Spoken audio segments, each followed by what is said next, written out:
Businessman Raj Kundra का Mumbai crime branch के द्वारा गिरफ्तार होने के बाद महाराष्ट्र की राजनीति बहुत ही ज़्यादा गर्माती हुई नजर आ रही है। यही नहीं, कुछ ऐसे लोगों के नाम पब्लिक के सामने आ रहे हैं जो कि बहुत ही ज़्यादा हैरान कर देने वाले हैं। अब तो बेबी पेंगुइन को भी इस केस में घसीटा जाना स्टार्ट कर दिया गया है और इसके पीछे का रीजन भी है कि आखिरकार ऐसा क्यों किया जा रहा है, तो उसके लेकर भी मैं आपको आगे अपडेट देता हूँ। एक ट्विटर पर कुछ ट्वीट किए गए हैं जो कि काफ़ी तेज़ी से वायरल हो रहे हैं, उसको मैं दिखाता हूं। लेकिन उससे पहले आप ये फोटो देख सकते हैं जिसमें ये कंफर्म हो जाता है कि राज कुंद्रा जो है उसका बहुत ही ज्यादा अच्छा कनेक्शन है ठाकरे फैमिली के साथ में। ये अभी से नहीं, बहुत पहले से ही ठाकरे फैमिली के साथ में जुड़ा हुआ है, जिससे ये कंफर्म हो जाता है कि ये सारे के सारे लोग जो है एक दूसरे के साथ में जुड़े हैं। और उसके बावजूद भी, आदित्य ठाकरे के साथ इतना अच्छा कनेक्शन होने के बावजूद भी जो राज कुंद्रा है उसकी गिरफ्तारी करना, वो भी मुंबई पुलिस के द्वारा किसी को भी हजम नहीं हो रहा है। आप यहाँ पे कुछ ट्वीट देख सकते हैं। इस ट्वीट में आप लोग देख सकते हैं कि किस तरह से आदित्य ठाकरे, राज कुंद्रा और साथ में ही दीनो मौर्य, ये तीन के तीनों लोग आपस में बात करते हुए दिखते हैं। वो भी पब्लिक प्लेटफॉर्म पे, ट्विटर पे ये लोग पब्लिक एक दूसरे को ट्वीट करते हुए दिखाई देते हैं।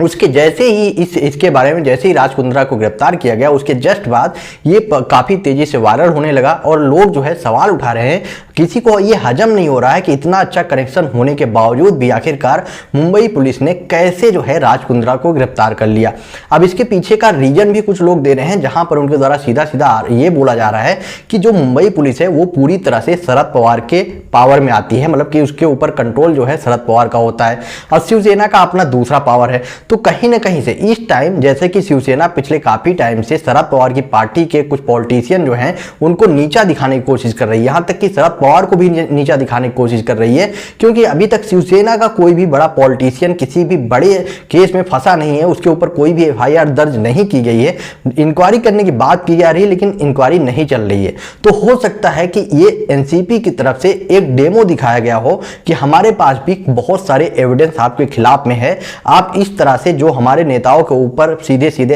अटैक कर रहे हो उसको करना बंद कर दो, नहीं तो आने वाले टाइम पे हम कई ऐसे लोगों को एक्सपोज कर सकते हैं। या तो हो सकता है ये हो, जैसा कि पब्लिक तरफ से ये भी सवाल उठाया जा रहा है, लेकिन हाँ ये भी हो सकता है कि ये जो राज कुंद्रा को गिरफ्तार किया गया है इसका असली राज अभी तक पब्लिक के सामने आया ही नहीं हो। ये सिर्फ और सिर्फ इतना आसान नहीं था कि राज कुंद्रा को सीधे सीधे मुंबई पुलिस पहुंची और गिरफ्तार कर ली। हो सकता है कि आने वाले टाइम पे 2, 4 या 10 दिन में इसका फाइनल आखिरकार क्या रीजन है, इसका क्या रीजन है जिसकी वजह से राज कुंद्रा को इतना आसानी से गिरफ्तार कर लिया गया, उसके पीछे का रीजन 2, 4, 10 दिन में आप लोगों के सामने, यानी हम लोगों के सामने जो है पब्लिक के बीच में जरूर आएगा।